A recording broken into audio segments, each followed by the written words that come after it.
లూకా గారు రాసినటువంటి సువార్త 2వ అధ్యాయము 10వ వచనాన్ని దయచేసి ఒకసారి చూద్దాం. లూకా గారు రాసినటువంటి సువార్త 2వ అధ్యాయము 10వ వచనము. అయితే ఆ దూత భయపడకుడి, ఇదిగో ప్రజలందరికీ కలుగబోవు మహా సంతోషకరమైన సువర్తమానము నేను మీకు తెలియజేయుచున్నాను. పరిశుద్ధ గ్రంథములో ఉన్న ధర్మశాస్త్ర గ్రంథముపైనే ఆధారపడి దేవుడు ధర్మశాస్త్ర గ్రంథంలో ఏ విషయాలైతే రాశాడో వాటిని మాత్రమే ధ్యానిస్తూ వాటిని మాత్రమే జీవితానికి అన్వయించుకుంటూ దైవికంగా ఎలా బ్రతకాలో వాటిని మాత్రమే ఆధారము చేసుకున్నటువంటి చరిత్ర ఈ యొక్క 400 సంవత్సరాల కాలపు చరిత్రలో మనకు కనబడుతుంది. అలాంటి పరిస్థితులలో, అలాంటి దేవుని నుంచి స్పష్టమైనటువంటి సమాచారము రానటువంటి ఆ రోజులలో ఒక దేవుని దూత వచ్చి మాట్లాడుతుంది. ఎవరెవరితో మాట్లాడిందనంటే మరియమ్మతో మాట్లాడింది. ఎవరెవరితో మాట్లాడిందనంటే యోసేపు గారితో మాట్లాడింది. ఎవరెవరితో ఈ విషయంగానే స్పష్టంగా నిజంగా క్రిస్మస్ చేస్తున్న మనకు అర్థమైతే మనం చేసే క్రిస్మస్ ఎలా ఉంటుందో తెలుసా? పరలోకాన్ని తలపించేదిగా ఉంటుంది. మనం చేసే క్రిస్మస్ ఎలా ఉంటుందో తెలుసా? పరలోకపు అనుభవాలను పొందుకునే క్రిస్మస్ గా ఉంటుంది. ఈ విషయం మనకు అర్థం కాలేదు. ప్లేస్ ఆఫ్ న్యూస్ ఏదో మనకు తెలియదు, కానీ న్యూస్ని మాత్రం పట్టుకున్నాం. సమాచారం ఎక్కడి నుంచి వచ్చిందో మనం పట్టించుకోవట్లేదు, కానీ సమాచారాన్ని మనం పట్టించుకున్నాం. కాబట్టి ఈరోజు ఆ సమాచారం యొక్క పరిస్థితులు ఎలా మారిపోయాయి అంటే ఇది పరలోకం నుంచి వచ్చిన వార్తలాగా కనిపించట్లేదు. మనం చేసే సంబరం కానివ్వండి, మనం పడే ఆనందం కానివ్వండి, మనం చెప్పే సందేశాలు కానివ్వండి, పరలోకం నుంచి వచ్చిన దేవాది దేవుని గురించి మాట్లాడుతున్నట్టుగా కనబడకపోవడానికి ఒకే ఒక్క కారణం ఏంటంటే దూతలు వచ్చి గొర్రెల కాపరులకు సమాచారం చెప్పారని తెలుసుకున్నాం, కానీ ఆ సమాచారం పరలోకం నుంచి వచ్చిందన్న సంగతిని మనం అర్థము చేసుకోలేదు. ఈ రాత్రి ఇక్కడ కూర్చున్న మీ అందరికీ నేను చెప్తున్నాను, నిజానికి ఈరోజు మీకు నాకు కానీ మనందరం కూడా మూకుమ్మడిగా తరతరాలుగా సాంప్రదాయబద్ధంగా ఆచారబద్ధంగా ఈ క్రిస్మస్ను సెలబ్రేట్ చేసుకోవటంలో మునిగి మనము తేలిపోతున్నాం. కానీ ఒక్కసారిగా ఈ సమాచారం వచ్చే సమయంలో, ఒక్కసారిగా ఈ శుభవర్తమానము దూతలు గొర్రెల కాపరుల దగ్గర తీసుకొచ్చే సమయంలో ఆనాటి సమాజపు పరిస్థితులు, ఆనాటి యూదుల పరిస్థితులు, ఆనాటి విశ్వాసుల పరిస్థితులు ఎలా ఉన్నాయో నీకు నాకు కానీ స్పష్టంగా తెలిస్తే నిజంగా అది శుభవర్తమానమా, నిజంగా సంతోషాన్ని ఇచ్చే వర్తమానమా అర్థమవుతుంది. ఒక్కసారి మనము ఆనాటి చరిత్ర గ్రంథాల్లోనికి వెళ్ళి ఒకసారి చూద్దాం. ఆ దినాల్లో పరిస్థితులు ఎలా ఉండేవి అనేది మనం ఒకసారి చూడాలనంటే యోహాను గారు రాసినటువంటి సువార్త 7వ అధ్యాయము 49వ వచనాన్ని ఒకసారి మనం చూద్దాం. ఆనాటి ప్రజల యొక్క పరిస్థితులు ఎలా ఉందంటే 47 నుంచి ఒకసారి చదువుదాం. మనం చూద్దాం. 47 నుంచి చదువుదాం మనం. అందుకు పరిసయ్యులు, మీరు కూడా మోసపోతిరా? అధికారులలో గాని పరిసయ్యులలో గాని ఎవడైనను ఆయన యందు విశ్వాసం ఉంచెనా? అయితే ధర్మశాస్త్రం ఎరుగని ఈ జన సమూహము శాపగ్రస్తమైనదని వారితో అనిరి. యేసుక్రీస్తు ప్రభువుని అరెస్ట్ చేసుకుని తీసుకురమ్మని కొంతమంది పోలీసులను పంపించారు. ఈ పోలీసులు ప్రభు దగ్గరికి వెళ్ళి ప్రభు మాట్లాడుతున్న మాటలు విని ఆశ్చర్యపోయి ఆయన అరెస్ట్ చేయకుండా తిరిగి వెనక్కి వచ్చారు. తిరిగి వెనక్కి వచ్చినప్పుడు అక్కడ ఉన్నటువంటి పెద్దలు పరిసయ్యులు ఏం మాట్లాడుతున్నారు తెలుసా? ఇదిగో అధికారులు గాని పరిసయ్యులు గాని సద్దూకయులు గాని శాస్త్రులు గాని అసలు యేసుక్రీస్తు ప్రభువుని నమ్మారనుకుంటున్నారా? మీరు నమ్మలేదు. ఎవరు నమ్మారంట? ధర్మశాస్త్రం ఎరుగని జన సమూహము. ఒక్క మాటలో చెప్పాలంటే ఆనాటి విశ్వాసులను అప్పుడున్నటువంటి శాస్త్రులు కానీ పరిసయ్యులు కానీ యూద అధికారులు కానీ మత పెద్దలు కానీ ఎలా చూసేవాళ్ళు తెలుసా? చాలా చీప్గా చూసేవాళ్ళు. ఏ రకంగా? వీరికి వాక్యము తెలీదు, వీరికి ధర్మశాస్త్రం గురించి అవగాహన లేదు. ఏంటి ధర్మశాస్త్రాన్ని గురించి అవగాహన లేని వారు నమ్మినటువంటి ఆ యేసుక్రీస్తు ప్రభు మేము నమ్మాలా? ప్రజలైతే అవగాహన లేనటువంటి వారని చెప్పి ప్రజలను ఎలా చూస్తున్నారు అంటే ఆ దినాలలో వాక్యం పైన అవగాహన లేనటువంటి వారుగా చూస్తున్నారు. ఇంకా మనం ముందుకెళ్ళే ప్రయత్నాన్ని చేస్తే అపోస్తల కార్యములు 21వ అధ్యాయము 20వ వచనంలో ఉన్న మాటను ఒకసారి మనం చూద్దాం. అపోస్తల కార్యములు 21వ అధ్యాయము 20వ వచనము. వారు విని దేవుని మహిమపరిచి అతన్ని చూచి, సహోదరుడా, యూదులలో విశ్వాసులైన వారు ఎన్ని వేల కూడా నీకు దేని మీద ఆసక్తి, నీకు దేని మీద ఇంట్రెస్ట్ అంటే, నాకు సోషల్ మీడియా మీద ఇంట్రెస్ట్, నాకు హీరో మీద ఇంట్రెస్ట్, నాకు పొలిటీషియన్స్ మీద ఇంట్రెస్ట్, నాకు ఫుడ్ మీద ఇంట్రెస్ట్, నాకు టూరిజం ప్లేసెస్ మీద ఇంట్రెస్ట్ అని ఈరోజు మనం అంటాం. కానీ మీరు ఇశ్రాయేలీలో యవనస్తుల దగ్గరికి వెళ్ళి, అయ్యా నీకు ఏది ఇంట్రెస్ట్ అంటే వాళ్ళు ఏం చెప్పాలి తెలుసా? నాకు ధర్మశాస్త్రం అంటే ఇష్టం. ఒక మాటలో చెప్పాలంటే నాకు బైబిల్ అంటే ఇష్టం. ఈరోజు యువజ్యోతిలో ఉన్న యవనస్తులందరినీ నేను మనస్ఫూర్తిగా ప్రశ్న అడుగుతున్నాను, మీలో ఎంతమంది బైబిల్ని ప్రేమిస్తారు? ఈరోజు ఇక్కడున్న యవనస్తులను అడుగుతున్నాను, మీకు ఎంతమందికి బైబిల్ అంటే ప్రేమ? బైబిల్ అంటే నేను ప్రేమిస్తున్నాను అన్నప్పుడు ఒక్కసారి మీ మొబైల్ ఫోన్లో ఒకసారి టైమర్ ఆన్ చేసుకొని, ఒక్కసారి సెట్టింగ్స్ మీరు మార్చుకొని మీ మొబైల్ని ఎంతసేపు వాడుతున్నారో ఒకరోజు మీరు చూడండి. దాదాపుగా ఈరోజు మొబైల్ ఎంతసేపు వాడుతున్నారంటే సగటు యవనస్తుడు 8 గంటలు వాడుతున్నాడంట. అంటే ఒక చిన్నపాటి ఉద్యోగం అది. ఏది? మొబైల్లో ఉండటం. 8 అవర్స్ పని చేస్తే నెలకి 40-50 వేలు జీతగాళ్ళు ఎలాగైతే రోజుకి 8 గంటలు పని చేస్తున్నారో, మన తరం అంతా ఏం చేస్తుంది తెలుసా? రోజుకి 8 గంటలు ఎందులో గడుపుతున్నావా అంటే మొబైల్లో గడుపుతున్నావు. కానీ దేవుడు మాట్లాడుతున్నాడు, ఇశ్రాయేలులు ఎటువంటి వారంట? ధర్మశాస్త్రం అంటే ఆసక్తి కలిగిన వారంట. ధర్మశాస్త్రాన్ని ఎంతో ఇష్టపడేటువంటి వారిని చూసి ఆనాటి మత పెద్ద వీరికి ఆసక్తి అయితే ఉంది, కానీ దాని పట్ల వీరికి అవగాహన లేదు. వీరికి ఇష్టమైతే ఉంది, కానీ దానిలో ఉన్న సంగతులు వీరికి తెలియదు. అలా చూస్తున్నటువంటి సందర్భాల్లో ప్రజలు ఎలాంటి మైండ్ సెట్తో ఉన్నారో ఒకసారి మనం చూడాలంటే మత్తయి గారు రాసినటువంటి సువార్తలోనికి మనం వెళ్ళాలి. మత్తయి గారు రాసినటువంటి సువార్త 9వ అధ్యాయము, మత్తయి గారు రాసినటువంటి సువార్త 9వ అధ్యాయము 36వ వచనాన్ని దయచేసి ఎవరైనా చదవండి. 36వ వచనము. ఆయన సమూహములను చూచి వారు కాపరి లేని గొర్రెల వలె విసికి చెదరి ఉన్నందున వారి మీద కనికరపడ్డాడు. ఏ యేసుక్రీస్తు ప్రభుల వారైతే భూమి మీద జన్మించినందుకు సంబరం చేసుకుంటున్నావో, ఏ యేసుక్రీస్తు ప్రభుల వారైతే పుట్టినందుకు నువ్వు ఆనందపడుతున్నావో, అదే యేసుక్రీస్తు ప్రభువుల వారు 2000 సంవత్సరాల క్రితం భూమి మీదకి వచ్చినప్పుడు ప్రజల యొక్క ఆధ్యాత్మిక స్థితి ఏమిటని చూస్తే, సరి అయిన నాయకుడు లేక, సరి అయిన బోధకుడు లేక, సరి అయిన విధానం లేక విశ్వాస జీవితంలో విసిగిపోయి చెదరిపోయి ఉన్నారంట. అంటే వాళ్ళ పరిస్థితులు ఏంటని చూడగలిగితే, ఇలాంటి పరిస్థితుల మధ్య, ఇలాంటి నేపథ్యంలో ప్రజల మధ్యకు ఒక 30 సంవత్సరాల వయసున్నటువంటి యవనస్తుడు ముందుకొచ్చి చేస్తున్న పని 2వ అధ్యాయము 3వ అధ్యాయము లూకా సువార్త 23వ వచనాన్ని చూద్దాం.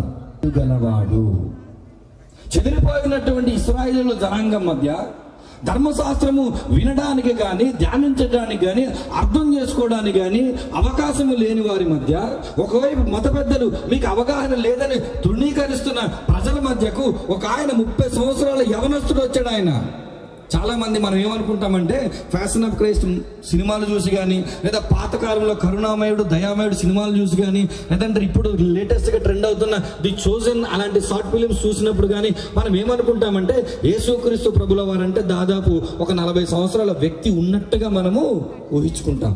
కానీ యేసుక్రీస్తు ప్రభుల వారి వయసు అంతా 30 సంవత్సరాలు. ఇప్పుడు నా వయసు 31 సంవత్సరాలు. అంటే ఇప్పుడు నేను ఎలా ఉన్నానో ఆ రోజు యేసుక్రీస్తు ప్రభుల వారు కూడా అలానే ఉండే పరిస్థితి. అంటే ఆయన పెద్దవాడు కాదు, ఆయన నువ్వు అనుకున్నట్టుగా వృద్ధాప్యంలోనికి వచ్చినవాడు కాదు. ఆయన నువ్వు నేను ఎలా ఉంటున్నామో ఈరోజు యవనస్తులను చూసి దేవుడు మాట్లాడుతున్నాడు. నీ శారీరక స్థితి ఎలాంటిదో ఆ రోజు యేసయ్య శారీరక స్థితి కూడా అలాంటిది. నీకు ఎలాంటి పరిస్థితులు ఈరోజు ఉన్నాయో ఆ రోజు యేసయ్య కూడా అలాంటి పరిస్థితులు ఉన్నాయి. కానీ సమస్తాన్ని తృణీకరించి, సమస్తాన్ని ప్రక్కన పెట్టి భూమి మీదకు నేను వచ్చింది ఎందుకో తెలుసా? విసికి చెదరిపోయి ఉన్న ప్రజలందరికీ నేను బోధించాలి. ఈ రాత్రి అడుగుతున్నాడు, 30 సంవత్సరాల వయసులో మనోళ్ళు ఏం చేస్తారు? బోధిస్తే కనీసం వినను కూడా వినరు. ప్రభు అయితే నిలబడి బోధిస్తున్నాడు 30 సంవత్సరాల వయసులో. కానీ మన యవనస్తులు ఎలా ఉంటామంటే కనీసం వాక్యం చెప్తుంటే వినే ఓపిక లేదు, వినే శ్రద్ధ కూడా మన యవనస్తులకు లేదు. అందుకే దేవుడు ఈరోజు మాట్లాడుతున్నాడు. ఆయన 30 సంవత్సరాల వయసులో బోధిస్తూ ఆయన బోధలు అనేక సంగతులను చెబుతూ ఒక మాటను ఆయన బోధిస్తున్నాడు. ఆ మాట మనం ఈరోజు చూడాలి. మత్తయి గారు రాసినటువంటి సువార్త 5వ అధ్యాయము, మత్తయి గారు రాసినటువంటి సువార్త 5వ అధ్యాయము 6వ వచనాన్ని ఒకసారి మనం చూద్దాం. నీతి కొరకు ఆకలి దప్పులు గలవారు ధన్యులు, వారు తృప్తిపరచబడుదురు. కొండ మీద ప్రసంగం చేశాడు ప్రభు.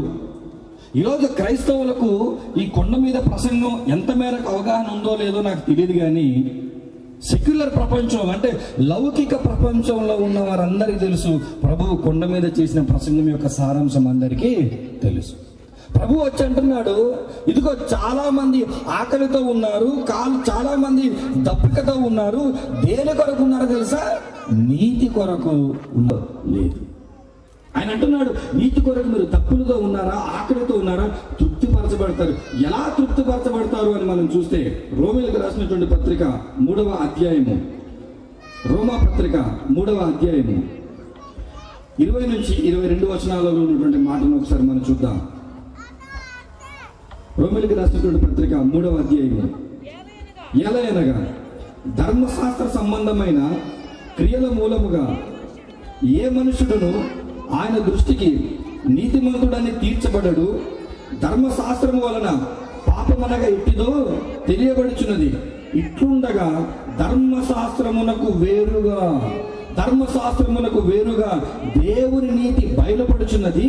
దానికి ధర్మశాస్త్రమును ప్రవక్తలను సాక్ష్యమిచ్చుచున్నారు. అది యేసుక్రీస్తు నందలి విశ్వాస మూలమైనది. నమ్మువారందరికీ కలుగు దేవుని నీతి అయి ఉన్నది. సరి అయిన బోధకులు లేనప్పుడు, సరి అయినటువంటి విధానాల్లో వారికి బోధించినప్పుడు ఆనాటి ఇశ్రాయేలీయుల ప్రజల దగ్గర ఏమి లేదో తెలుసా? ధర్మశాస్త్రము అవగాహన లేదు. ఒకవేళ ధర్మశాస్త్రాన్ని పాటించాలంటే ఆనాటి శాస్త్రులు ఏం చేసేవారు తెలుసా? కఠినమైన నియమాలు వారికి ఇచ్చేవారు. ఒకవైపు ధర్మశాస్త్రం వివరించేవారు లేరు, మరొక వైపు కఠినమైన నియమాలను శాస్త్రులు, పరిసయ్యులు, సద్దుకాయులు ఇశ్రాయేలీయుల మీద మోపుతున్నారు. ధర్మశాస్త్రం అంటే ఇష్టం, ధర్మశాస్త్రాన్ని పాటించడానికి వారికి ఎంత ఆసక్తి ఉంది, వారికి చెప్పేవారు లేరు. ఒకవేళ పాటిద్దామంటే కఠినమైన నియమాలు పాటిస్తున్నారు. ఒకవేళ కఠిన నియమాలు పాటించకపోతే వారిని వెలివేసేటువంటి సందర్భాలలో దేవుడు ఏమంటున్నాడు తెలుసా? ఇప్పటి వరకు మీరు ధర్మశాస్త్రాన్ని గురించి విన్నారు, ఇప్పటి వరకు ధర్మశాస్త్రం అందుబాటు లేదనుకున్నారు. ఇక నుంచి మీరు ఆనందపడండి. ఇక నుంచి మీరు పడాల్సిన ఆనందం ఏంటి తెలుసా? మీరు నాపై విశ్వాసం ఉంచండి చాలు, మీరు దేవుని కొరకు బ్రతకాలనుకున్న నీతిని నేను మీకు ఇస్తాను. మీరు శాస్త్రుల దగ్గర వెళ్ళాల్సిన పని లేదు, పరిసయ్యుల దగ్గర వెళ్ళాల్సిన పని లేదు, సద్దుకాయుల దగ్గర వెళ్ళాల్సిన పని లేదు. ఇక నుంచి మీరు నా పైన విశ్వాసం ఉంచి మీరు నన్నుగానే నమ్మగలిగితే నేను మీకు నీతిని ఇస్తాను. ఒక మాట చెప్తాను, పరలోకం వెళ్ళడానికి 10 సూత్రాలు అని చెప్పి ఒక 10 సూత్రాలు నేను మీకు ఇచ్చాను అనుకోండి. అందులో మొట్టమొదటి సూత్రం ఏం చెప్తానంటే, మీ నెల జీతం 50,000 అయితే 49,000 నాకు ఇవ్వాలని అనుకోండి. ఏం చేస్తారు మీరు? సింపుల్గా ఏం కోరుకుంటారు? పరలోకం నాకు వద్దు, నెల జీతం నాకు చాలు అని. పరలోకాని కోసం 20 సూత్రాలు చెప్తే ఎన్ని పాటిస్తారు మీరు? 30 సూత్రాలు చెప్తే ఎన్ని పాటిస్తారు మీరు? కానీ సూత్రాలు కాదని అంటుంది, ఇదిగో మీరు నన్ను నమ్మితే చాలు, నేను మీకు దేవుని నీతిని నేను మీకు ఇస్తాను.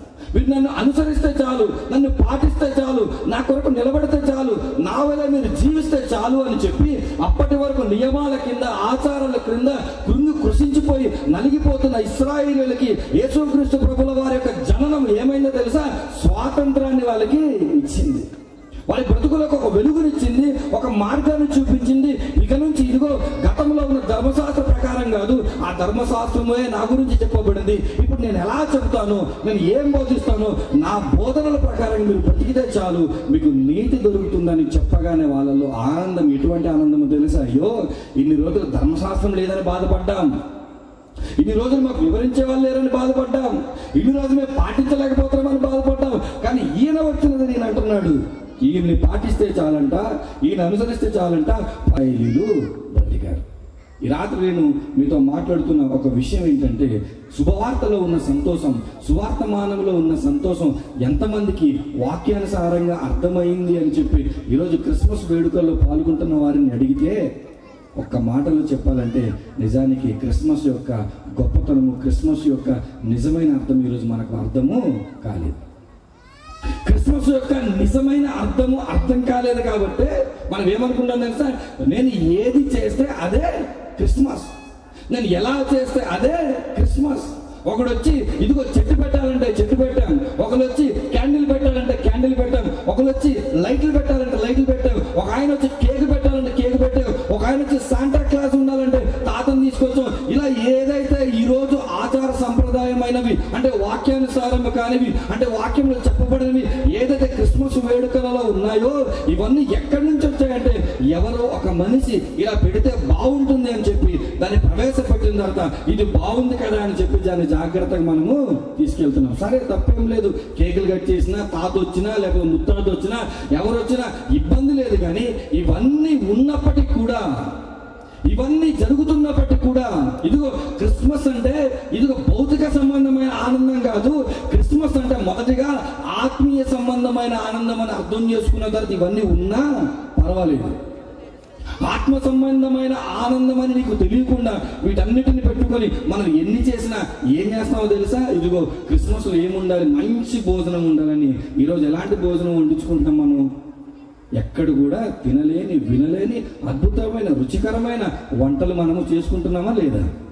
వంటలు చేసుకొని తిన్న తర్వాత ఒక్కసారి మీరు భోజనం అయిపోద్ది కదా, మీటింగ్ నుంచి తిరిగి వెళ్ళిపోయేటప్పుడు ఒకవేళ మీ అదృష్టం కొద్దీ అక్కడ ఉన్న ప్లేట్లు కానీ లెత్తకపోతే వెళ్ళి ఆ ప్లేట్ల దగ్గర వెళ్ళి మీరు చూడండి. ఒక్కొక్క ప్లేట్లో 2-3 తినగలిగినంత తిండిని కింద పడేస్తున్నారు. ఆనందం కావాలని చెప్పి ఆహారాన్ని వండుకునే క్రైస్తవ జనాంగమ్మ ఎంత ఆహారాన్ని వ్యర్థం చేస్తున్నావు తెలుసా నీకు? నువ్వు తినగలిగినంత తిని మిగిలినది అక్కడ పెట్టగలిగే పరిస్థితి లేనప్పుడు ఎంత కావాలో అంతా వేయించుకోవాలి. కానీ ఇదిగో ఇది టేస్ట్ చేయాలి, అది టేస్ట్ చేయాలి, అది బాగుంటుంది, ఇది బాగుంటుందని ఒక 2 మనుషులు తినగలిగేది ఒకే ప్లేట్లు వేసుకొని తినలేక కింద పడేస్తున్నావే, అదే నీకు అర్థమైంది? అంటే తినగలిగినంత తిని తినలేనిదల్లా కింద పడేయటం మనకి అర్థమైంది. సామెతల గ్రంథంలో సొలొమోను భక్తుడు చెబుతున్న మాట ఒకసారి చూడండి. యాజ్ ఇట్ ఈస్ ఈరోజు మనం అదే అనుసరిస్తున్నాం అనటం మీకు ఏమాత్రం సందేహం కూడా లేదు. సామెతల గ్రంథము 27వ అధ్యాయము, సామెతల గ్రంథము 27వ అధ్యాయము 7వ వచనంలో ఉన్న మాట ఒకసారి చూడండి. కడుపు నిండిన వాడు దేన్ని తొక్కుతాడంట? తేనె పట్టునైనా. నీకు బాగా కడుపు నిండిన తర్వాత నువ్వు తేనె పట్టునైనా తొక్కేస్తావు. తొక్కట్లేదా మనం? ఆకలిగా ఉన్నప్పుడు తినే బిర్యానీ అయినా, ఆకలిగా ఉన్నప్పుడు తినే చికెన్ అయినా, నీకు బాగా నిండిన తర్వాత పక్కవాడి గురించి కూడా ఆలోచించకుండా పడేస్తున్నావు తెలుసా? ఈ లెక్కలో మీరు ఆలోచించండి. ఈ అంతర్వేది రాజోలు నియోజక పరిధిలో ఈ కోనసీమ ప్రాంతంలో జరుగుతున్నటువంటి క్రిస్మస్ లో మీరు పడేసిన బిర్యానీలతో, మీరు పడేసిన చికెన్లతో కొన్ని దేశాలు బతికవచ్చు తెలుసా? కొన్ని రోజులు ఆఫ్రికా వంటి దేశాలకు మీరు వెళ్ళండి, తినడానికి తిండి లేక వాళ్ళ పిల్లలకి ఏం చేస్తున్నారు తెలుసా? మట్టిని తినిపిస్తున్నారు. ఇదిగో ఇది మట్టి కూడా ఒక ఆహారం అని చెప్పి మట్టిని ఆహారంగా అలవాటు చేస్తున్నారు. అలాంటి దేశాలలో ఆహారం లేక ఒకరు కుట్టుకు చచ్చిపోతుంటే ఇక్కడ మన ఆనందం పేరుతో ఏం చేస్తున్నాం తెలుసా? అన్నిటినీ వ్యర్థపరుస్తున్నాం. నీకేమర్థమైంది తెలుసా? క్రిస్మస్ అంటే మంచి ఆహారం ఉండాలి. నీకేమర్థమైంది? క్రిస్మస్ అంటే కొత్త బట్టలు ఉండాలి. కొత్త బట్టలు వేసుకోవద్దన్న ఉద్దేశం కాదు.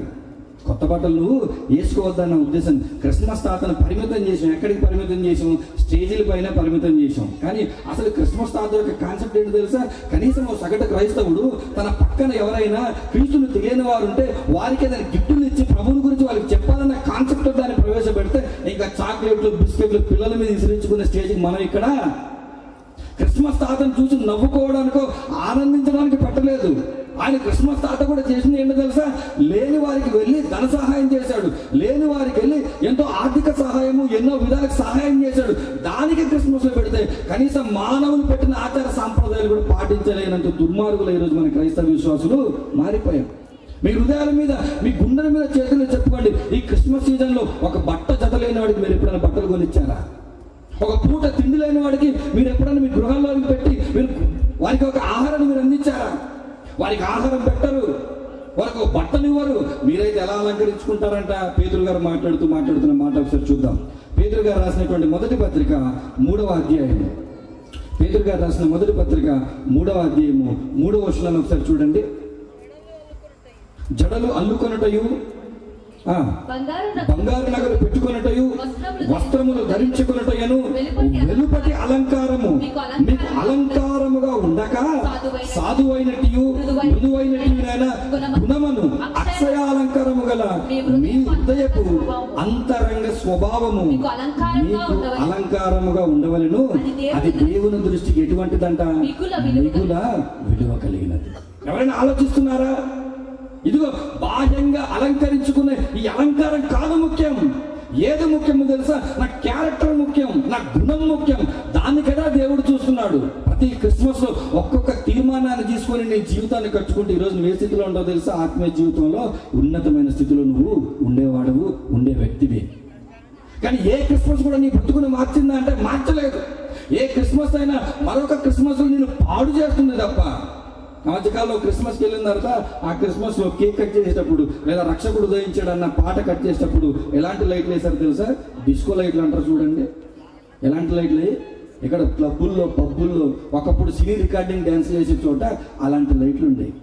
ఈరోజు అందంగా అలంకరించాలి, ఇదిగో మా క్రిస్మస్ ని గొప్పగా మేము చూపించుకోవాలని యువతరం చేస్తున్న సాహసాలు అన్ని కాదు, వాళ్ళ ప్రయోగాలన్నీ ఎక్కడెక్కడో చూస్తారు. సినిమాల్లోనో లేకపోతే టీవీ ఛానల్స్ లోనో మొబైల్స్ లోనో ఎక్కడెక్కడో పరికమాలని చూసి తీసుకొచ్చి ఎక్కడ ప్రవేశపెడతారు? క్రిస్మస్ లోనే ప్రవేశపెడతారు. ఇదిగో వెలుపటి అలంకారము, వెలుపటి డెకరేషన్ కాదు నాయన, నీ జీవితాన్ని నువ్వు డెకరేట్ చేసుకున్నావు క్రిస్మస్ లో. చెట్టును కాదు నువ్వు డెకరేట్ చేసుకోవాల్సింది, నీ యొక్క దేహాన్ని కాదు నువ్వు డెకరేట్ చేసుకోవాల్సింది, నీ హృదయాన్ని డెకరేట్ చేసుకోవాలి. ఎందుకు అలా చేసుకోమన్నాడు తెలుసా? నీకు క్రిస్మస్ అంటే భౌతిక ఆనందమే గుర్తొస్తుంది కానీ నీకు ఆత్మీయ ఆనందము గుర్తురాదు. ఇంకా ముందుకెళ్ళి ఇదిగో ఈయన మాట్లాడుతున్నాడు. సొలొమోను భక్తుల ప్రసంగి గ్రంథం రాస్తూ ఆనాటి ప్రజలు ఎలా ఉన్నారు, ఈనాటి ప్రజలు అలాగే ఉన్నామనటానికి ఉదాహరణగా ప్రసంగి గ్రంథము 10వ అధ్యాయము 19వ వచనాన్ని ఒకసారి చూద్దాం. ప్రసంగి గ్రంథము 10వ అధ్యాయము 19వ వచనము. నవ్వులాటలు పుట్టించుటకై వారు విందు చేయుదురు, ద్రాక్షారస ప్రాణము వారి ప్రాణములకు ఏంటంట సంతోషకరం. సంబరం అంటే ఏమనుకుంటున్నావు? సైలెంట్ గా వచ్చి బైబిల్ చేత పట్టుకొని, నోట్ బుక్ చేత పట్టుకొని దేవుని సేవకుడు చెప్పింది విని రాసి తిరిగి వెళ్ళిపోవడం అనుకుంటున్నావు సంబరం అంటే? సంబరం అంటే ఏంటంటే సేవకుడు వెళ్ళిపోయిన తర్వాత మేము చేసేది అసలైన క్రిస్మస్. ఏంటా క్రిస్మస్? తాగి పడిపోవటం. ఎవరయ్యా మీరు అని అంటే మేము క్రిస్టియన్ యూత్. మీరు ఏం చేస్తారంటే సేవకుడు వెళ్ళిపోగానే తాగి కింద పడిపోతాం. అలాంటి వీడియోలు బయటకు వస్తున్నప్పుడు ఒక సేవకుడు వచ్చి వాక్యం చెప్పి తిరిగి వెళ్ళి ఆ యొక్క కన్వీనర్కి ఫోన్ చేసి ఏమని చెప్పాడు తెలుసా? అరే ఫోటో తీసుకోవడానికి యూత్ అందరూ పైకి వచ్చారా, కానీ అందరు ఎలా ఉన్నారు? తాగున్నారా. ఒక్కొక్కటి దగ్గర నుంచి ఏమొస్తుంది? సుగంధ ద్రవ్యాలు రావట్లేదు, ఒక్కొక్కటి దగ్గర నుంచి తాగిన చెడ్డ కంపు వస్తుంది. అలాంటి వారి మధ్యకు వచ్చి నేను వాక్యం చెప్పి వెళ్ళానా? నిర్వాహకులు ఎవరంట? Christian youth. వీరు ఎవరంట? వాక్యం చెప్పేటప్పుడు వాక్యం చెప్పే ప్రాంగణంలో కనబడరు. వీళ్ళు ఎక్కడ కనబడతారు? అయితే కేక్ కట్ చేసేటప్పుడు, లేకపోతే లాస్ట్ లో వీలైతే పెద్ద సేవకుడితో గ్రూప్ ఫోటో దిగుతారు. ఆ గ్రూప్ ఫోటో దగ్గర అక్కడ తప్ప ఇంకెక్కడ ఉంటారా నాయన అంటే ఎక్కడ కనబడు. ఏం చేస్తారు? పోనీ అక్కడ వెళ్ళి ప్లేట్లు ఎత్తుతారా అంటే అది కూడా చేయరు. ఇక్కడిక్కడ చుట్టుపక్కల ఎక్కడ కూడా తిరుగుతుంటారు. వాళ్ళు ఏం చేస్తుంటారు? అరే నాయన వాక్యం మనకు దేవుడు మాట్లాడుతున్నాడు. యవ్వన ప్రాయంలో ప్రభువు నిలబడి మన జీవితాన్ని 36వ అధ్యాయము, యోబు గ్రంథము 36వ అధ్యాయము 9వ వచనాన్ని దయచేసి ఎవరైనా చదవండి. యోబు గ్రంథము 36వ అధ్యాయము 9వ వచనము. అప్పుడు వారు గర్వముగా ప్రవర్తించినని ఆయన వారి వారి కార్యములను వారి వారి దోషములను వారికి తెలియజేయును. ఈరోజు చాలా మంది క్రిస్మస్లు చేసుకుంటున్నప్పుడు దేనికోసం చేస్తున్నారు తెలుసా?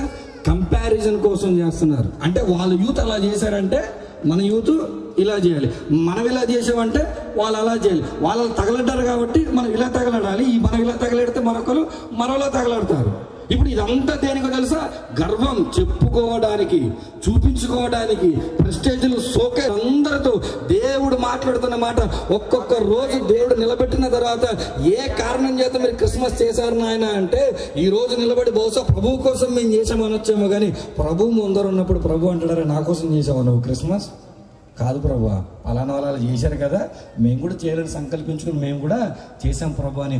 ఆ రోజు నువ్వు నేను ఏం మాట్లాడాలి తెలుసా? నిజమే మాట్లాడాలి. కొన్ని సంగతులు మాత్రం మీకు తెలియపరిచాను, మీరు మాకంటే చాలా తెలివైన వారు. క్రిస్మస్లో ఎక్కడెక్కడ ఏం జరుగుతున్నాయో నిలబెట్టి చెప్పమంటే మాకంటే ఎక్కువ మీరే బాగా చెప్పగలరు. ఇలాంటి రక్షకుడు జన్మించాడు కాబట్టి సంతోషపడాలి అనుకున్నాం, కానీ ఆ రక్షకుడు అసలు ఎందుకు జన్మించాడో, ఎలాంటి సంతోషాన్ని ఇచ్చాడో అది మనకు తెలియకుండా ఉండిపోయాం. అందుకే రాత్రి నేను మీకు చూపిస్తాను కొన్ని సందర్భాలను. ఆ రక్షకుడు మనకి ఇచ్చే సంతోషం ఎలాంటిదో మనం చూడాలనంటే లూకా గారు రాసినటువంటి సువార్త 1వ అధ్యాయము, లూకా గారు రాసినటువంటి సువార్త 1వ అధ్యాయము 44వ వచనంలో ఉన్న మాటని ఒకసారి చదువు వినిపిస్తున్నాను చూడండి. ఇదిగో నీ శుభవచనము నా చెవిని పడగానే నా గర్భములోని శిశువు ఆనందముతో గంతులు వేశాను. ఈ భూమి మీద మొట్టమొదటి క్రిస్మస్ చేసుకుంది ఎవరో తెలుసా? బాప్తిసం ఇచ్చు యోహాను. ఎలిజబెత్ గర్భంలో ఉన్నప్పుడు మరియా వెళ్ళి మాట్లాడినప్పుడు, మరియా వెళ్ళి దేవుని దూత చెప్పిన సందర్భాలను ఎలిజబెత్ చెప్పినప్పుడు ఎవరు రెస్పాండ్ అయ్యారు తెలుసా? ఎలిజబెత్ కాదంట, ఎలిజబెత్ గర్భంలో ఉన్న బాప్తిసం ఇచ్చి యోహాను ఏం చేశాడంట? గంతులు వేశాడంట. బాప్తిసం ఇచ్చి యోహానుకి ఏం కలిగిందో తెలుసా? ఆనందం కలిగింది.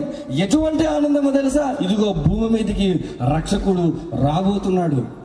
ఈ భూమి మీద మనుషులందరూ చెడిపోయి పడిపోయి నాశనంలోనికి వెళ్ళిపోయి వాక్యపు అందుబాటులో లేకుండా ఇష్టానుసారంగా బ్రతుకుతున్న ఆ బ్రతుకులను మార్చడానికి ప్రభు భూమి మీదకి వస్తున్నాడు. అలాంటి ప్రభు యొక్క స్వరాన్ని, అలాంటి ప్రభు యొక్క తల్లి స్వరాన్ని నేను విన్నప్పుడు నాకు ఆనందం కలిగిందని. ఆ రోజు బాప్తిసం ఇచ్చి యోహానుకు దేని పట్ల ఆనందం కలిగిందో తెలుసా? ఇంకెవరు ఆనందపడ్డారు? మరలా కొంచెం ముందుకెళ్ళి ఇదే మొదటి 48వ వచనంలో చూద్దాం.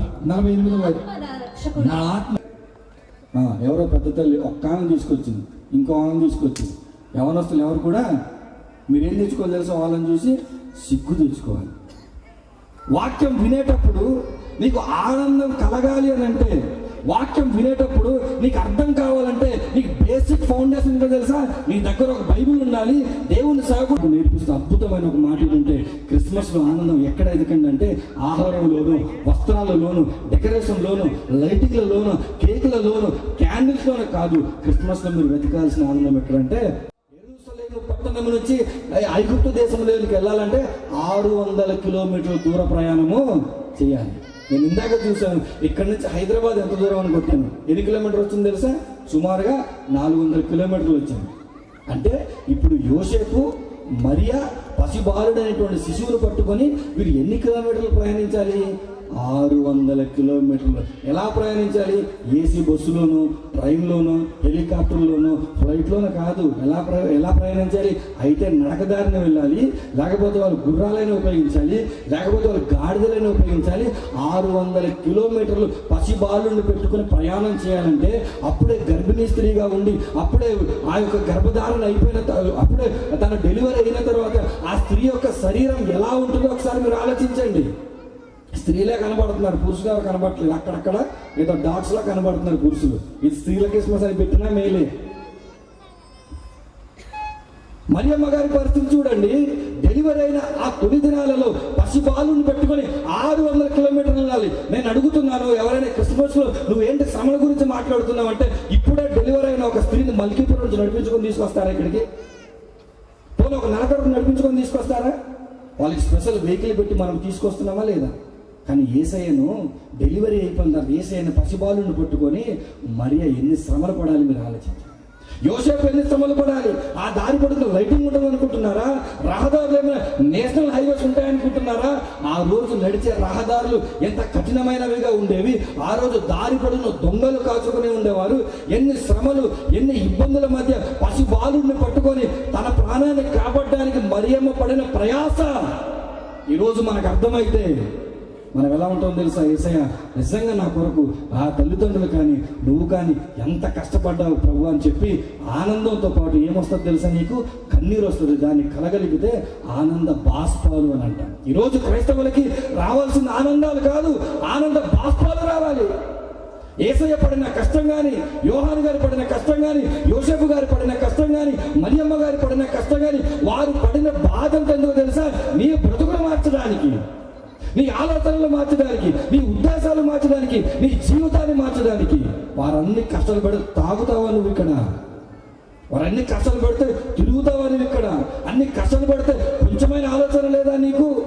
కనీసం ఈ క్రిస్మస్ లో అయినా నా పిల్లవాడు బాప్తిజం తీసుకోవాలని ఏ పెద్ద తల్లిదండ్రులైనా ఆలోచిస్తున్నారా? పాడైపోతున్నారా? చెడిపోతున్నారా? రండి మీరు వాక్యం వినండి. ఇదిగో మీరందరూ యువజ్యోతిగా ఉన్నారు కదా, మీరందరూ రక్షణలోనికి రండి, దేవుని కోసం బతకండి అని ఏ పెద్దలు వారిని అడుగుతున్నారు? దేవుడి రోజు అడుగుతా ఉన్నాడు.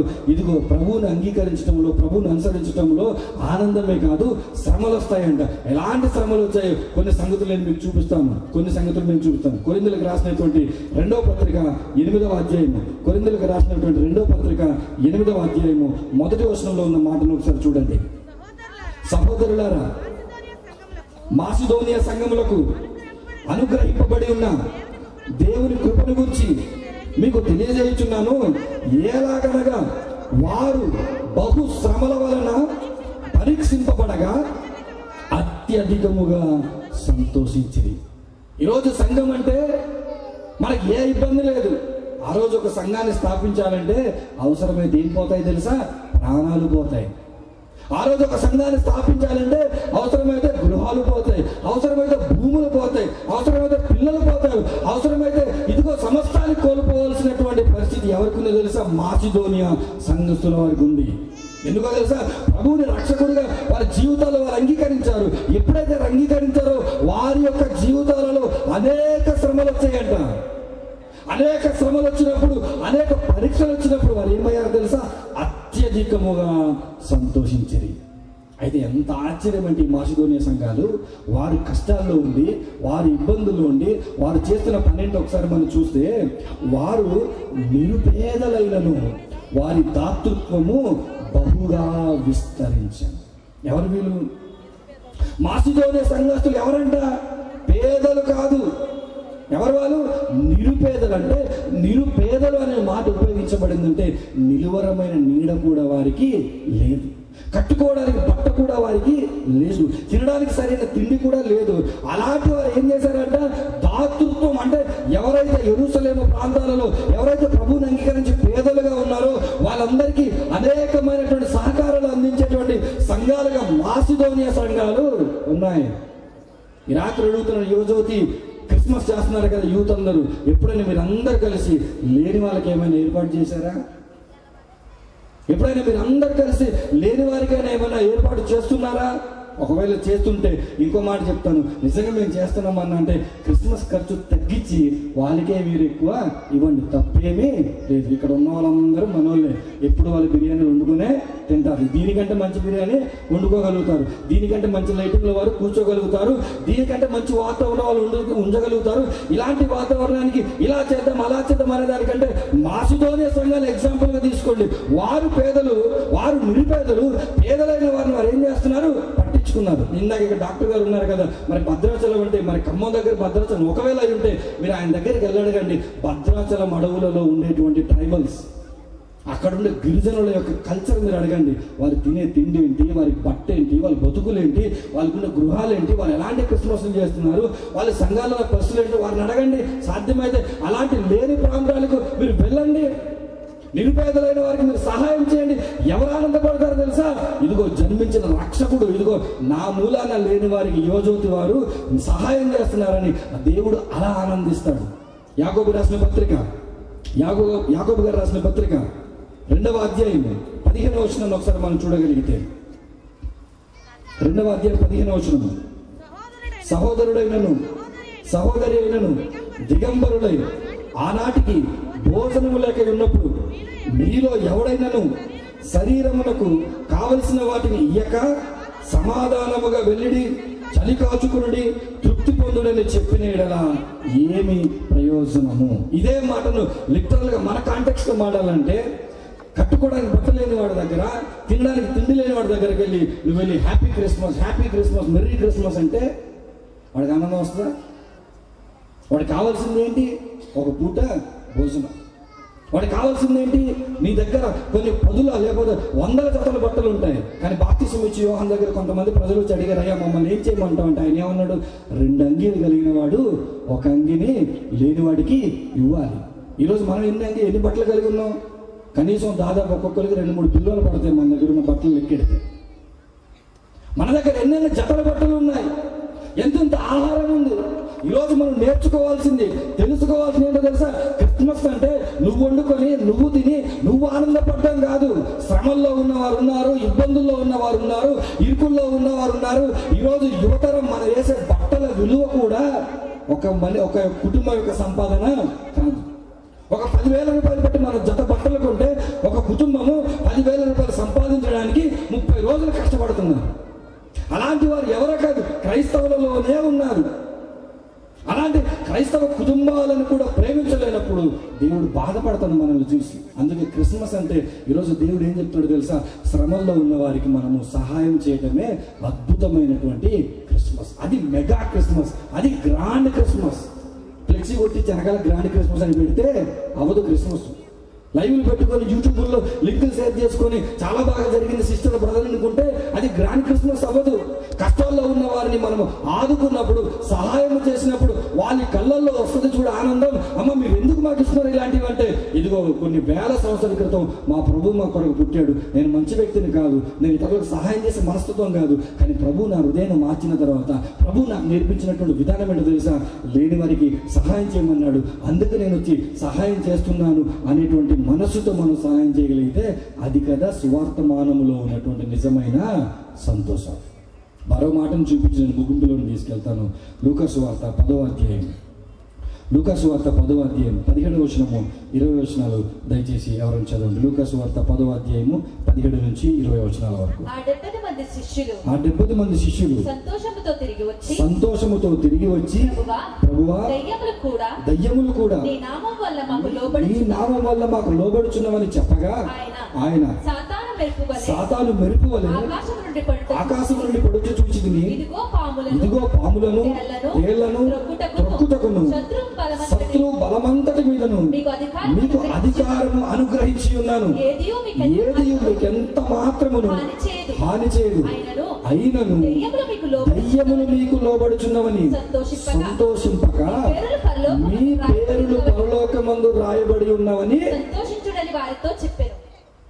మీరు గ్రాండ్ క్రిస్మస్ చేయడానికి దేవుడు ఆధిక్యతను మీకు ఇచ్చి ఉండొచ్చు, మెగా క్రిస్మస్ చేయడానికి దేవుడు మీకు ఆధిక్యతను ఇచ్చి ఉండొచ్చు, మీరు పేదలకు సహాయం చేయగలిగే స్థితిలో దేవుడు మిమ్మల్ని ఉండుండొచ్చు. లేదా ఇదిగో ఇలాంటి వర్తమానాలు ఇంటర్నేషనల్ లెవెల్ స్పీకర్స్ అందరూ క్రిస్మస్ సీజన్ ఎక్కడ తిరుగుతుంటారు? కోనసీమలో తిరుగుతుంటారు.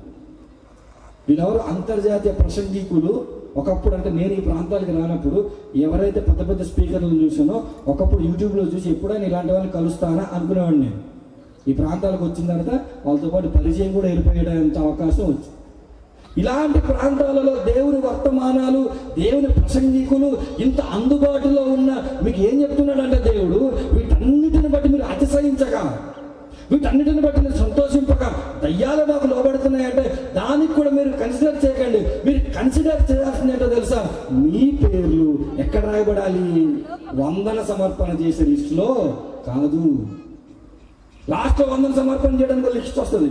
ఆ లిస్టులో పొరపాటున నీ పేరు లేదు. నువ్వు ఇచ్చిందంత కేక్ మొత్తం స్పాన్సర్ చేసావు, నీ పేరు అయినా పలకలేదు, కంగారులో ఊరుకుంటావా? నీకు వాక్యపట్నం ఇవ్వలేదు పొరపాటున. ఇప్పుడు జాగ్రత్తగా 2 సంవత్సరాలు లైవ్ చూస్తావు. గతంలో వాక్యపట్నాలు ఎవరికి ఇచ్చారో వాళ్ళకే ఇచ్చారు, కానీ నాకు ఇవ్వలేదని అలిగిన వెళ్ళిపోవా? నీకు పాట ఇవ్వలేదు, సమయం అయిపోయిందని నాకు ఇవ్వర పాట. మా ఇంటి పేరు తెలుసా మీకు? సంఘానికి మేము ఎంత చేస్తున్నామో తెలుసా మీకు? ఈ యోజన సంఘానికి మా తండ్రి గారు ఎంత చేశారో తెలుసు అని పాటి బాబు తల్లి వెళ్ళిపోయిన సిస్టర్స్ లేరా? వాక్యపట్నాలు ఇవ్వకపోతే బాధపడిన బ్రదర్స్ లేరా?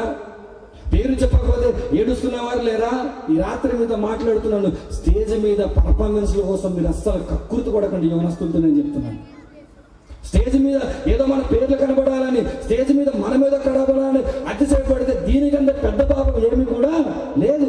ఈ వేదికల మీద నిలబడి ఈరోజు పరిచర్య చేయడానికి నిలబడిన మాలాంటి వారు ఎవరమైనా సరే జాగ్రత్త. ఎవరి చేతుల కింద ఉంటామో తెలిసి ఎక్కువగా ప్రధానంగా సాతాను చేతి కింద ఉంటాం. సాతాను మెయిన్ టార్గెట్ ఎవరిని చేసుకుంటాడు తెలుసా? ఇదిగో ఎవరైతే మెయిన్ లీడ్లో ఉంటారో వాళ్ళని టార్గెట్ చేసుకుంటాడు. వాళ్ళు కానీ పడిపోయారు అనుకోండి, ఇప్పుడు అధ్యక్షుడు నడిపించే అతను లేకపోతే దీనికి ప్రెసిడెంట్గా ఉన్న అతను ఒకవేళ తప్పిపోయాడు అనుకోండి, అప్పుడు ఎవరికి మొత్తం చెడ్డ పేరు? మీ యువజన సంఘానికి మొత్తానికి చెడ్డ పేరు. అందుకే దేవుడు ఏమంటున్నాడంటే మీ పేర్లు వందల సమర్పణ లిస్టులో కానీ, మీ పేర్లు ఇదిగో పలకబడినటువంటి మైక్లలో కానీ అక్కడ కాదు మీరు ఆశపడాల్సింది. మీ పేరు ఎక్కడ రాయబడాలని ఆశపడాలి తెలుసా? పరలోకములో రాయబడాలని మీరు ఆశపడాలి. ఎందుకో తెలుసా? ప్రసంగి గ్రంథము 9వ అధ్యాయం ఒకసారి మనం చూడగలిగితే, ప్రసంగి గ్రంథము 9వ అధ్యాయము 5వ వచనంలో ఉన్న మాటను ఒకసారి మనం చూద్దాం. ప్రసంగి గ్రంథము 9వ అధ్యాయం 5వ వచనం. బ్రతికి ఉండువారు తాము చతురని ఎరుగుదురు, అయితే చచ్చిన వారు ఏమీ ఎరుగరు. వారి పేరు ఏమైందమ్మా? మరువబడి ఉన్నది. నువ్వు ఎంత పెద్ద సమర్పణ చేసినా, ఎంత పెద్ద స్పాన్సర్ చేసినా, నువ్వు ఎంత ఘనంగా చేసినా గుర్తుపెట్టుకో, కొన్ని సంవత్సరాల తర్వాత నీ పేరు భూమి మీద మరిచిపోతారు. నీ పేరు జ్ఞాపకం చేసుకోవాల్సినటువంటి ఏకైక స్థలం ఏంటో తెలుసా? పరలోకం. నువ్వు చేసిన పరిచయాన్ని బట్టి ఇక్కడ పాట పాడడానికి ఆనందపడతావు, అక్కడ ప్లేట్లు ఎక్కడ పడితే అక్కడ పడిపోయి తీస్తావని వెళ్ళి ఇక్కడ వాక్య పఠనాలు చేయడానికి నువ్వు ఆనందపడిపోతావు, అక్కడ ఎవరు కుర్చీ లేక నిలబడి ఉంటే వాళ్ళకి నీ కుర్చీ ఇస్తావు. కనీసం నాకు దొరికింది కంఫర్టబుల్గా నేను కూర్చున్నాను లేదా అని చూసుకుంటా తప్ప వెనకలో కూర్చున్నారో లేదో కూడా నీకు అనవసరం. నువ్వు చేసే పరిచయాన్ని బట్టి, నువ్వు ప్రయాసపడే పనిని బట్టి దేవుడు గుర్తించాలి. యవనస్తులందరితో దేవుడు మాట్లాడుతున్న మాట, మన క్రిస్మస్లు చేస్తే ఎవరు గుర్తించాలి తెలుసా? దేవుడు ఐడెంటిఫై చేయాలి. వారు చేశారు నిజమైన క్రిస్మస్, వారి ద్వారా జరిగింది నిజమైన క్రిస్మస్ భూమి మీద అని చెప్పి దేవుడు ఆనందపడే విధంగా మనం క్రిస్మస్లు కానీ చేయగలిగితే అది కదా నిజమైన క్రిస్మస్. అందులో కదా నిజమైన ఆనందం ఉంది. ఒక్కసారి మీరు ఆలోచించండి. మరియమ్మ గారి దగ్గరికి దేవుని వాక్యం వచ్చింది. వాక్యం వచ్చినప్పుడు ఆమె ఏం చేసింది తెలుసా? సంతోషంతో వాక్యాన్ని అంగీకరించింది. మరియమ్మ గారు వాక్యాన్ని అంగీకరించిన తర్వాత సంతోషం ఎన్ని రోజులు ఉంది? కొన్ని నెలలు మాత్రమే ఉంది. ఆ కొన్ని నెలల తర్వాత తన జీవితంలో ఎన్ని శ్రమలు వచ్చాయో తెలుసా? ఎన్ని ఇబ్బందులు వచ్చాయో తెలుసా? అన్ని ఇబ్బందుల్లో కూడా ఏం చేసింది తెలుసా? శ్రమల్లో కూడా సంతోషించడం మరియమ్మకి సాధ్యమైంది. ఈ శ్రమలే కాదు, ఆమె ఏమో కోరుకుందో తెలుసా? ఒకవేళ ఈ రోజు కానీ మరియమ్మ గారు ఉండుంటే ఆమెకి ఏం చేయాలి? మొత్తం ఆమెనే మనం గుర్తించాలనుకుంటాం. కానీ ఆ ఏ గుర్తింపు కూడా ఆమె ఎక్కడ కూడా కోరుకోలేదు. బైబిల్లో ఎక్కడ కూడా ఆమె గురించి గొప్ప గొప్ప ప్రస్తావించిన సందర్భాల తర్వాత ఎక్కడ కూడా లేదు. కానీ ఆమె ఆశించింది ఏంటో తెలుసా? నా కుమారుడు ఉండే స్థలం, లేదా నేను నా ద్వారా జన్మించిన కుమారుడు ఉండే స్థలం పరలోకంలో ఉన్నాడు, నేను ఎక్కడ ఉంటే చాలనుకొని పేరు ఎక్కడ పొందుకోవాలనుకుంది అక్కడ పొందుకోను. అపోస్తల కార్యాలు మీరు మొత్తం చదవండి.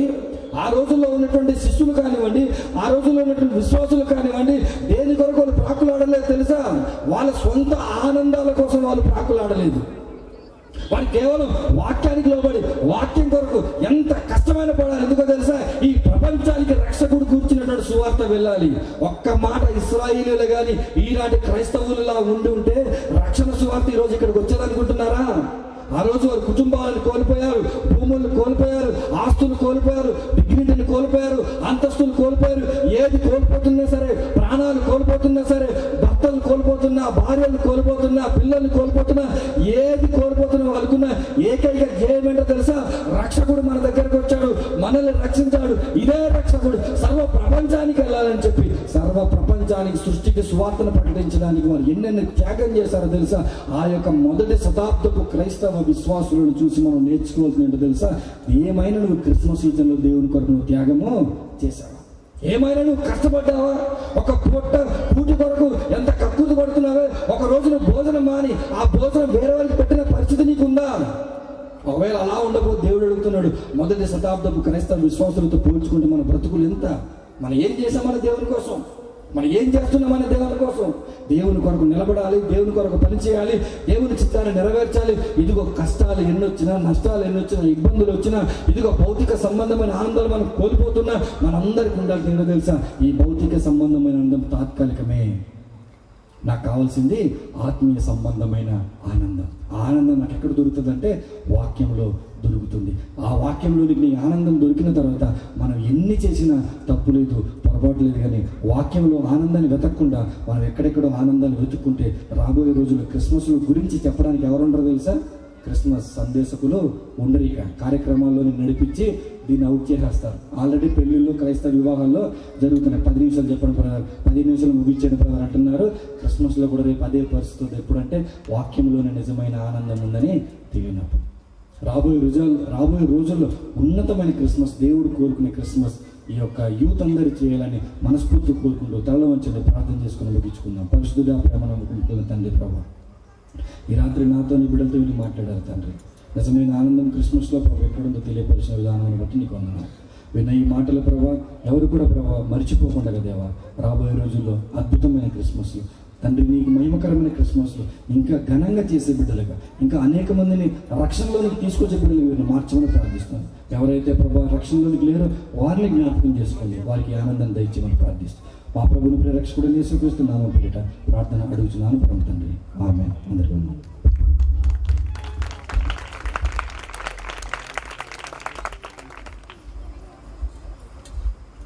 మరి చాలా చక్కగా మాకు కావాల్సినట్టు యువజ్యోతి యూత్కి ఎంతో ఉపయోగపడే విధంగా వర్తమానం ఇచ్చినటువంటి ఎన్ అశోక్ గారికి యూత్ తరఫున